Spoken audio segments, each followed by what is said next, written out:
Hello my dear students.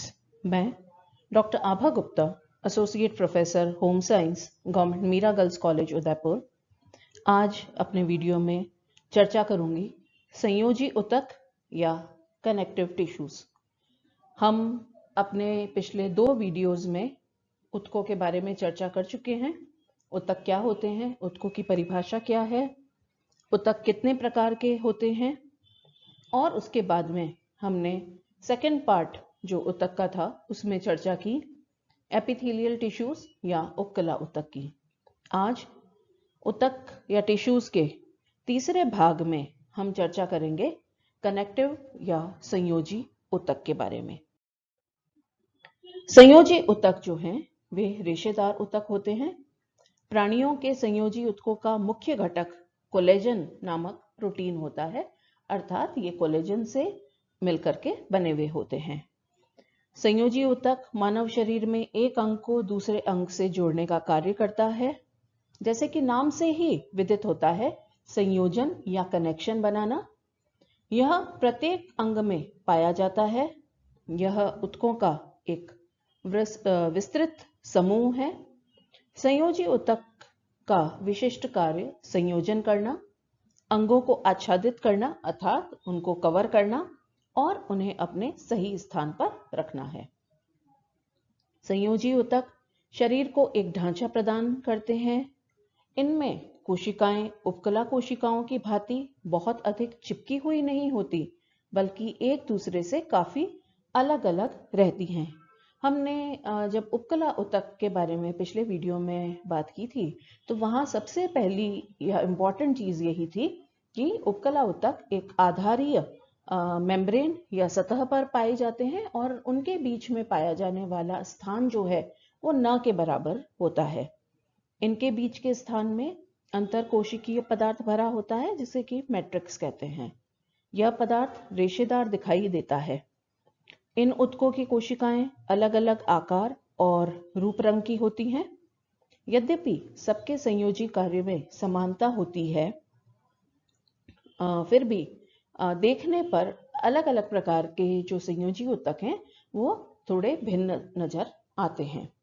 वास्तव में संयोजी ऊतक आद्य कोशिकाओं से पैदा होते हैं और इन्हें मीजेनकाइमल कोशिका कहा जाता है। ये एक विशेष प्रकार की कोशिकाएं होती हैं। संयोजी ऊतक एक ऐसा ऊतक होता है जो शरीर में अन्य ऊतकों की अपेक्षा सबसे ज्यादा मात्रा में पाया जाता है। संयोजी ऊतक में कोशिकाओं की संख्या उपकला ऊतक से कम होती है, लेकिन संयोजी ऊतक में कोशिकाओं के बीच पाया जाने वाला तरल, जिसे मैट्रिक्स कहते हैं, अन्य ऊतकों की अपेक्षा अधिक पाया जाता है। इसमें स्थित कोशिकाएं आपस में बहुत कम सटी होती हैं। तो यहाँ आप संरचना जैसे बच्चों देख पा रहे होंगे कि ये कैसे हैं, तारों के जाल की तरीके से हैं और ये जो है वो दूर दूर फैले हुए हैं, है ना। अब इनके प्रमुख कार्य क्या हैं? संयोजी ऊतक का मुख्य कार्य संरचनाओं को सहारा देना और इनको आपस में जोड़ने का कार्य करना है। ये अंगों को सुरक्षा प्रदान करते हैं। क्यों? क्योंकि उसकी बाहर की कवरिंग बनाते हैं ये। साथ ही साथ ये वसा को संचित करते हैं, इकट्ठा करके रखते हैं वसा को। ये शरीर की रोगों से रक्षा करते हैं। यहाँ तक कि कई बार जो है वो शरीर में जो टूट फूट हो जाती है उसकी मरम्मत का कार्य भी कनेक्टिव टिश्यूज या संयोजी ऊतक करते हैं। ये पदार्थों को रक्त में स्थानांतरित करने का कार्य भी करते हैं। अब बच्चों हम चर्चा करेंगे कनेक्टिव टिश्यूज के विभिन्न प्रकारों की। इनका क्या वर्गीकरण या क्लासिफिकेशन किया जा सकता है? तो संयोजी ऊतक का मुख्य कार्य शरीर के विभिन्न अंगों ऊतकों को एक दूसरे से जोड़ना है।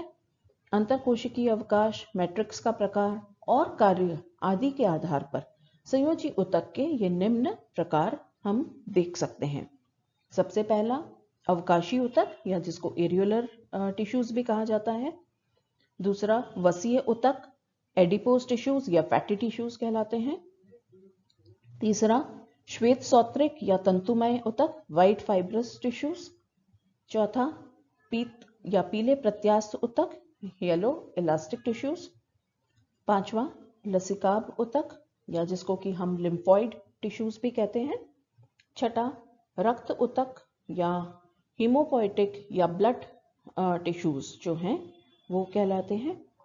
आठवां उपास्थि या कार्टिलेजेस और नवां अस्थि ऊतक और बोन। इनमें ये दोनों ही एकदम अपवाद हैं। रक्त जहां एक तरल ऊतक की श्रेणी में आता है, अस्थि वहीं पे सबसे ठोस प्रकार के ऊतक की श्रेणी में आता है। तो ये संयोजी ऊतक में ही ये दो अपवाद हैं, रक्त और अस्थि। आइए हम एक एक के बारे में थोड़ा संक्षेप में चर्चा करें। तो यहाँ पे आप बच्चों देख रहे हैं कि देखिए ये कितने अलग अलग प्रकार के हैं सभी कनेक्टिव टिश्यूज, लेकिन इनकी संरचना जो है वो कार्य के अनुरूप या इनमें के बीच में पाई जाने वाली मैट्रिक्स के आधार पर अलग अलग है। सबसे पहला श्वेत तंतु ऊतक या वाइट फाइब्रस टिश्यूज। इस प्रकार के संयोजी ऊतक सफेद चमकदार सूत्रों से बने होते हैं। ये पतले अशाखीय और लहरदार होते हैं। ये तंतु बंडल्स में रहते हैं। ये ऊतक बहुत ही दृढ़ और कठोर होते हैं। इनके सूत्र विभिन्न दिशाओं में प्रवाहित होते से प्रतीत होते हैं। यहाँ आप संरचना देखें तो ऐसा लगेगा जैसे कि कोई लहर सी चल रही है और इनमें कोई शाखाएं निकली हुई नहीं है। एक ही तार जो है वो ऊपर नीचे जो है वो घूम रहा है। बंडलों की शाखाएं आपस में मिलती जाती हैं और इन्हीं ऊतकों से कंडराएं जिसे टेंडन्स कहते हैं या लिगामेंट्स बनते हैं। कई बार आपने सुना होगा कि खेल कूद के दौरान जो है वो जो खिलाड़ी हैं उनके लिगामेंट्स खिंच जाते हैं या वो थोड़े से लूज पड़ जाते हैं, तो उनका कारण यही प्रकार के संयोजी ऊतक हैं। ये विभिन्न ऊतकों को जोड़ने का कार्य करते हैं। इनके अन्य उदाहरण हैं कपाल या स्कल वाला पोर्शन, खोपड़ी, तंत्रिका कालिका को आच्छादित करने वाले ड्यूरा मैटर और ढकने वाली उसकी पेरिस्टियम। इसकी चर्चा हम करेंगे जब हम अपना ब्रेन के बारे में या मस्तिष्क के बारे में जब हम पढ़ेंगे तो वहाँ इसकी हम थोड़ी डिटेल में चर्चा करेंगे। दूसरे प्रकार के हैं बच्चों पीले प्रत्यास्थ ऊतक, येलो इलास्टिक टिश्यूज। ये ऊतक भी सूत्रमय होते हैं लेकिन रचना में श्वेत तंतुक ऊतक से भिन्न होते हैं। ये पीले रंग के होते हैं। इनके सूत्र कुछ मोटे होते हैं और ये इलास्टिन प्रोटीन से बने हुए होते हैं। इसीलिए इनमें प्रत्यास्थता या खींचने का इलास्टिसिटी का गुण जो है इनमें पाया जाता है। प्रत्येक सूत्र से अनेक 5 पीले प्रत्यास्थ ऊतक स्वतंत्र शाखाएं फूटती हैं तथा शाखाएं भी एक दूसरे से जुड़ती जाती हैं जिससे कि एक जाल रचना का निर्माण हो जाता है। ये एरियोलर टिश्यूज में पाए जाते हैं जिन्हें अवकाशीय ऊतक कहते हैं। ये लहरदार होकर भी सीधे तने रहते हैं। अब तीसरा अवकाशीय ऊतक या एरियोलर टिश्यूज। इन्हें विरल संयोजी ऊतक भी कहा जाता है। ये श्वेत तंतुक ऊतक, पीले प्रत्यास्थ ऊतक और कई प्रकार की कोशिकाओं से मिल करके बनते हैं। तो इनमें वाइट फाइब्रस टिश्यूज भी पाए जाते हैं और येलो इलास्टिक टिश्यूज जो हैं वो भी पाए जाते हैं। ये इनमें जो अंतराकोशिकीय द्रव की पृष्ठभूमि या मैट्रिक्स में जो है ये बिखरे हुए रहते हैं। अवकाशीय ऊतक में कुछ रक्त वाहिकाएं और स्नायु पाए जाते हैं लेकिन इनकी संख्या बहुत अधिक नहीं होती। उस ऊतक में कुछ बड़े लिम्फ अवकाश भी पाए जाते हैं जिनके अंदर लिम्फ जो है या लसिका जो है वो इकट्ठा होता जाता है। यहाँ आप देख पाएंगे कि छोटे छोटे गोल संरचनाएं बनी हुई हैं। इन्हीं संरचनाओं में जो है वो लिम्फ इकट्ठा हो जाता है और इसी लिम्फ या लसिका से इन तंतुओं को पोषण प्राप्त होता है। अवकाशीय ऊतक शरीर में पाया जाने वाला सबसे अधिक मात्रा में पाया जाने वाला ऊतक है। इस ऊतक में पतले कोलेजन तंतुओं तथा इलास्टिक तंतुओं का जाल पाया जाता है। यह पेशियों तथा तंत्रिकाओं के बीच रक्त वाहिकाओं में, त्वचा में, पाचक नली में पाए जाते हैं। कार्य इनका प्रमुख विभिन्न संरचनाओं को परस्पर बांधना है। एरियोलर ऊतक त्वचा और मांसपेशियों के बीच, रक्त नलिकाओं के चारों ओर तथा नसों और अस्थि मज्जा में पाए जाते हैं। शरीर के अंदर के खाली स्थान को भरते हुए ये ऊतक शरीर को सहारा देने का कार्य करता है। यह ऊतक अन्य ऊतकों की मरम्मत भी करता है। अब हम चर्चा करेंगे चौथे प्रकार के ऊतक की, जालीय ऊतक या रेटिकुलर टिश्यूज। इस वर्ग के संयोजी ऊतक रचना में एरियोलर के समान या अवकाशी के समान होते हैं। इनमें तंतु बारीक और पतले होते हैं। इनमें से स्वतंत्र शाखाएं फूटती हैं और इनके कोशिकाओं के बीच बहुत ही कम खाली स्थान रहता है। यहाँ आप इस संरचना में देख सकते हैं कि कई लहरदार जो हैं वो शाखाएं निकली हुई हैं और ये बहुत पास पास में ऊतक की कोशिकाएं पाई जाती हैं। जो इनके बीच में खाली स्थान होता है उसमें लसिका अथवा ऊतक तरल या टिश्यू फ्लूइड जो है वो भरा रहता है। ये ऊतक प्रायः सभी जगह पाया जाता है, जैसे लिम्फ या लसिका, लिवर, स्प्लीन, बोन मैरो आदि। इससे लसिका ऊतक भी कहा जाता है। इनमें अनेक प्रतिरक्षी पदार्थ पाए जाते हैं जो शरीर को रोग मुक्त करने में सहायता करते हैं। पांचवा प्रकार है लसिकाभ या लिम्फॉइड टिश्यूज। इसके अंतर्गत लसिका, लसिका कोशिकाएं, लसिका वाहिनियां और लसिका ग्रंथियां आती हैं। लसिका कणिका छोटे छोटे गोल आकार की कोशिकाएं होती हैं जिनका अधिकांश भाग केंद्रक से ही भरा रहता है। यह ऊतक केंद्रीय तंत्रिका तंत्र या सेंट्रल नर्वस सिस्टम अर्थात ब्रेन के अलावा सभी स्थानों में पाए जाते हैं। ये लसिका ग्रंथि, ग्रसनी, टॉन्सिल, एडनॉइड आदि स्थान में पाए जाते हैं। छोटी आंत की श्लेष्मिक कला, अपेंडिक्स, लीहा, अस्थि मज्जा, थाइमस ग्लैंड आदि स्थानों में भी ये पाए जाते हैं। लसिका ग्रंथि में लसिकाभ ऊतक के समूह रहते ही हैं। तो यहाँ आप इसमें देख सकते हैं कि किस तरीके से जो है इनका अधिकांश भाग जो है ये गोल गोल केंद्रक आपको इसमें नजर आएंगे, उसी से भरा हुआ रहता है।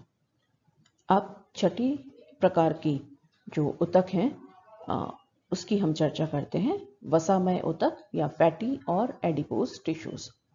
ये अवकाशी या एरियोलर ऊतक के समान ही होता है, लेकिन तंतु जाल के बीच का स्थान वसीय कोशिकाओं द्वारा भरा होता है। वसीय कोशिकाओं में वसा के ग्लोब्यूल्स रहते हैं जो साइटोप्लाज्म और केंद्रक को किनारे की तरफ ढकेल देते हैं। यह ऊतक बहुत उपयोगी होता है क्योंकि इसमें आहार जमा रहता है। आवश्यकता पड़ने पर शरीर इसका उपयोग कर सकता है। वसामय ऊतक शरीर की ऊष्मा को रोक के रखने में सहायता करता है क्योंकि यह ऊष्मा का अच्छा संचालक नहीं है। यह नाजुक अंगों जैसे नेत्र, मूत्रपिंड आदि की सुरक्षा भी करते हैं। तो यहाँ बच्चों अगर आप इसको देखेंगे तो चारों तरफ तो इसके जाल है और बीच में ये वसा के जो हैं वो पिंड पाए जाते हैं। एक तरीके से देखें तो जैसे लगता है कि आलू किसी ने एक जाली नुमा संरचना के अंदर भर के रख दिए हों। तो इस तरीके से इनके अंदर फैट या वसा जो है वो एकत्रित रहती है। सातवां प्रकार है अस्थि ऊतक या बोनी टिश्यूज। यहाँ आप संरचना देख सकते हैं कि किस तरीके का जाल जो है वो हमारे शरीर में फैला रहता है।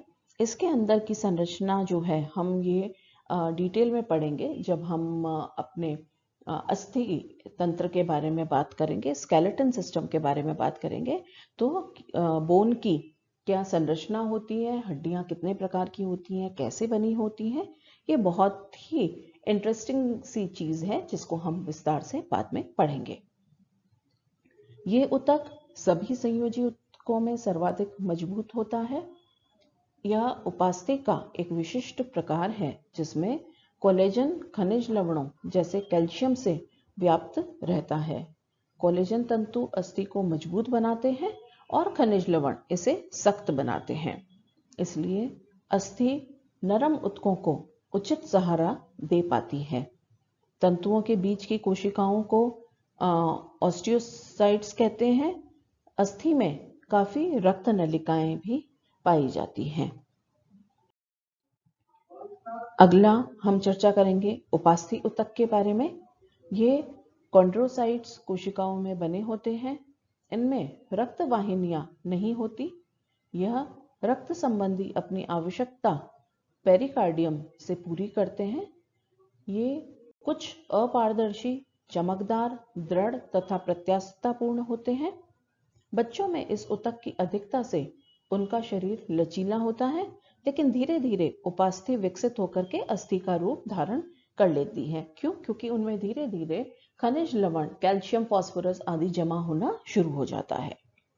उपास्थि 3 प्रकार की होती है।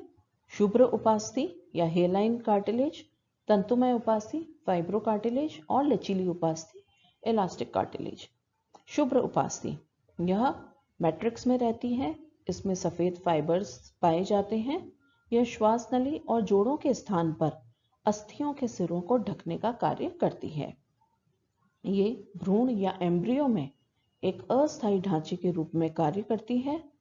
अस्थि व अन्य अवयवों को सहारा प्रदान करती है और इनमें से अंत में अस्थियां या हड्डियां विकसित होती हैं। दूसरा प्रकार है तंतुमय उपास्थि का। इसमें हाइलिन के अपेक्षा कोलेजन तंतुओं की संख्या अधिक होती है, इसलिए यह हेलाइन से ज्यादा मजबूत होती है। जितना ज्यादा कोलेजन होगा उतना ही मजबूती ज्यादा होगी। यह कम गतिशील जोड़ बनाने वाली अस्थियों के बीच में पाई जाती हैं। उदाहरण के लिए जैसे वर्टिब्रा है हमारे, उनके बीच में। तीसरा लचीली उपास्थि। इनमें अनेक लचीले तंतु पाए जाते हैं जो मैट्रिक्स में स्थित रहते हैं। यह उपास्थि कान के ऑरिकल या एपिग्लॉटिस में पाई जाती है। यह जुड़े अंगों को मजबूती प्रदान करती है। इसका स्वरूप लचीला होता है, जिसे दबाने मोड़ने के बाद तुरंत अपने पूर्व स्वरूप में आ जाती है। आपने देखा होगा या आप खुद करके देख सकते हैं। आप अपने कान को मोड़िए और वापस जो है वो अपने ओरिजिनल शेप में आ जाता है। आप किसी भी तरफ से मोड़ेंगे कान को तो पुनः अपनी शेप धारण कर लेता है।